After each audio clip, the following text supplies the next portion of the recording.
To understand why this moment feels different, you have to understand what unfolded inside Iran. Protests there are not new. They flare up, they are crushed, and life continues under pressure. But this time, the scale shocked even seasoned observers. Reports of mass killings didn't come from one city, but multiple regions. Videos surfaced showing security forces firing into crowds. Hospitals overflowed, families searched for loved ones who never came home, and in a country where information is tightly controlled,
there's also the matter of alliances. The US rarely acts entirely alone. Behind the scenes, consultations intensify. European partners weigh their own interests. Regional allies quietly prepare for spillover effects. Even countries that dislike US intervention watch closely, because the outcome will shape norms they may one day depend on. An interesting comparison often made by analysts is with past moments when images of state violence forced global responses. In several historical cases, what began as domestic repression ended with international isolation, economic collapse, or negotiated change. The lesson repeated across decades is simple but unsettling. Violence can suppress dissent temporarily, but it amplifies external scrutiny permanently. Inside Iran, ordinary citizens are caught in an impossible position. Speaking out risks death or imprisonment. Staying silent feels like surrender. Many families now live with unanswered questions. Where is my son? Why was my sister taken? These personal tragedies rarely make policy headlines, yet they are the emotional fuel behind global outrage. For US officials, the challenge is translating moral outrage into effective action. Military force is only one tool, and often the bluntest. Financial pressure, diplomatic isolation, and cyber measures can be equally powerful without immediate bloodshed. In fact, some of the most disruptive actions in modern geopolitics never make the evening news because they leave no visible wreckage. Another insight worth noting is how quickly language has shifted. Words like concern and restraint are giving way to accountability and consequences. In diplomacy, language is never accidental. It signals intent, and when intent hardens, options narrow.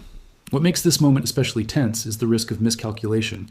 A single aggressive move can provoke retaliation, even if neither side wants full-scale conflict. History is full of wars that began not with declarations, but with misunderstandings and pride. That danger looms large here, and yet doing nothing carries its own explosive potential. If the US steps back, others may step forward, filling the vacuum in ways Washington cannot control. Power abhors emptiness. Someone always moves in. As the world waits, one thing becomes clear. This is no longer just about protests in Iran. It is about how far a state can go against its own people before the global order reacts. It's about whether principles still matter when enforcement is inconvenient. and it's about whether revenge, justice, or restraint will define the next chapter. The tension is building, not fading. Decisions are being drafted, revised, and debated, and whatever happens next will echo far beyond Iran's borders. This story is only beginning, and the most consequential moments are still ahead. As the days move forward, the silence that followed the crackdown did not bring calm. It brought weight. Inside Iran, the streets looked normal again on the surface, shops reopening, traffic returning, but underneath that normality was fear so thick it shaped daily behavior. People spoke in whispers. Phones were checked before conversations. Parents warned their children to stay invisible. This kind of quiet is not peace. It is pressure waiting for release. Outside Iran, the reaction entered a new phase. Governments stopped reacting and started calculating. The United States, in particular, began shifting from public statements to private strategy. This is usually the most dangerous stage because it happens away from cameras. Decisions made here do not aim to send messages. They aim to change realities.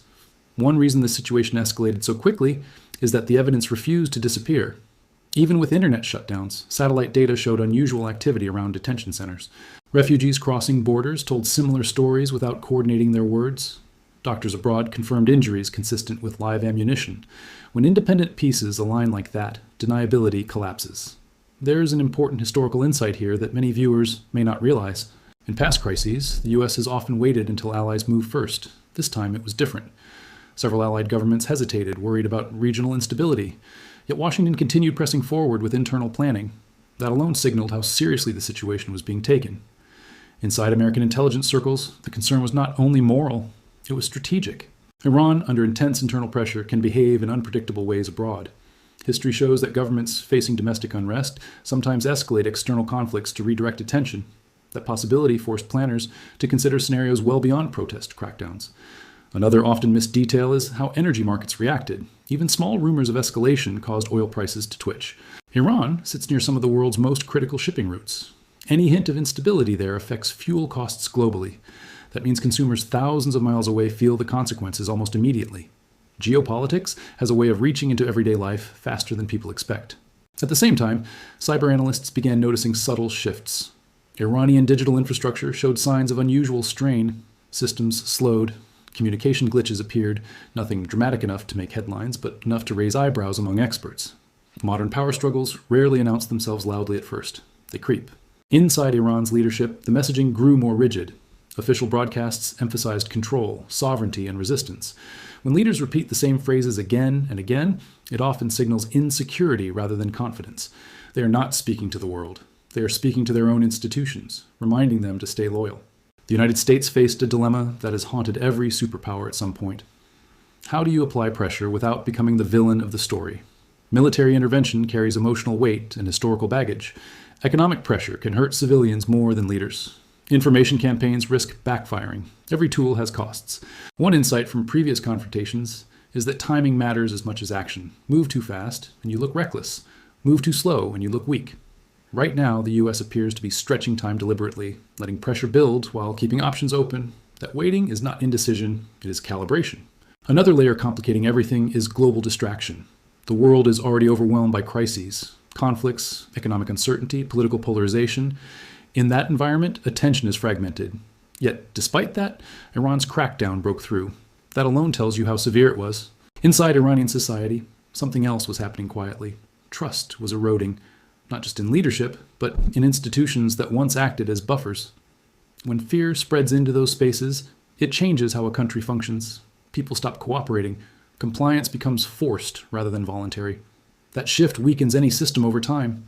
In Washington, advisors reportedly asked a chilling question. If this many people were killed and the response is limited, what message does that send to other governments watching closely? International politics is often about signaling. Every action, or lack of action, teaches lessons. There's a historical parallel that analysts keep returning to. In multiple cases, regimes that believed they could control unrest through sheer force eventually faced harsher consequences from outside pressure than they ever expected. Isolation grows slowly, then suddenly. Markets close, access shrinks, and internal cracks widen. Yet, escalation is not inevitable. There is still space, however narrow, for de-escalation. That space depends on choices being made right now, behind closed doors. Choices about restraint, transparency, and accountability. Whether those choices are taken remains uncertain. Another rarely discussed reality is the emotional burden on decision makers. Behind every policy memo are individuals. who know their decisions affect millions. They are aware that revenge can feel justified in the moment but leave scars for generations. That awareness doesn't always stop action, but it shapes how it is framed. As pressure mounts, misinformation also spreads. False reports mix with real ones, narratives harden. That fog increases the risk of missteps. When trust breaks down, even defensive moves can be interpreted as aggression. This is how crises spiral. For ordinary people watching from afar, it can feel overwhelming. One day it's protests, the next day it's global tension. But for those living inside Iran, this is not a news cycle. It is their reality, unfolding minute by minute. The United States now stands at a crossroads familiar yet uniquely dangerous. Act decisively and risk escalation. Hold back and risk moral failure. Neither path is clean, neither path is safe. What makes this moment different is how visible it has become and how quickly it demands resolution. As analysts continue to dissect signals, one truth grows clearer. The pressure will not simply fade. Too much has been seen, too many voices have been heard, and once the world collectively witnesses mass violence, pretending it never happened becomes impossible. The next phase will not announce itself with sirens or speeches. It will arrive through consequences, some immediate, some slow, but all significant. The question is no longer whether something will happen, but what form it will take and how far it will go. And that brings us closer to the most critical point of all. And when power finally moves, it reshapes more than borders. It reshapes expectations. What comes next may redefine how the world responds to internal repression in the years ahead. Now the world is standing in the narrow space between restraint and reaction. This is the moment where intentions harden into outcomes, where warnings either fade into history or turn into force. If the United States does decide to unleash its full power, it won't arrive as a single dramatic event. It will unfold in layers, each one carefully designed to apply pressure where it hurts most, while sending a message that cannot be misunderstood. One of the most misunderstood ideas about power is that it has to be loud. In reality, the most effective pressure is often quiet. Financial channels tighten, international access narrows, influence erodes piece by piece. When this happens, governments often feel the impact before the public ever sees it. Experts point out that in previous confrontations, the most damaging blows were not military at all, but economic and technological, targeting systems that modern states rely on to function. Iran now faces a convergence of pressures that few countries manage easily. Internally, trust has fractured. Externally, patience is thinning. That combination is dangerous. History shows that when regimes are squeezed from both sides, the responses tend to become sharper, not softer. Pride becomes policy. Defiance becomes identity. And that is when miscalculation becomes most likely. Another critical factor is perception. How Iran interprets U.S. actions matters as much as the actions themselves. If pressure is seen as an attempt at humiliation, resistance hardens. If it is framed as accountability, space for adjustment remains. This is why messaging, timing, and coordination are just as important as strength. The United States, meanwhile, is aware that whatever it does next will set a precedent. Other governments are watching closely. They are asking themselves a quiet question. If mass killings trigger serious consequences here, what does that mean for us? That question alone can alter behavior far beyond one country. This is how power extends indirectly, shaping choices without direct confrontation. There's also a human reality that never disappears beneath the strategy. The families of those killed are still grieving. No policy decision restores what they lost. For them, global debates feel distant and abstract. Justice, if it comes, will feel slow and incomplete. This gap between political outcomes and personal pain is one of the most painful truths of geopolitics. Analysts also warn about escalation through allies. Iran does not operate in isolation. Pressure on Tehran can trigger reactions elsewhere, sometimes in unexpected ways. This web of relationships increases risk, but it also creates leverage. Influence flows in multiple directions. Cutting one strand affects the entire network. At the same time, the U.S. faces limits. Power is vast, but not infinite. Domestic opinion matters. Allies must be managed. Global stability must be considered. Every move involves trade-offs. The idea of full power does not mean unchecked force. It means deploying the full range of tools available selectively and strategically. One insight from past crises is that outcomes are rarely decided by the first move. They are shaped by the second and third responses. How Iran reacts to pressure will influence what comes next.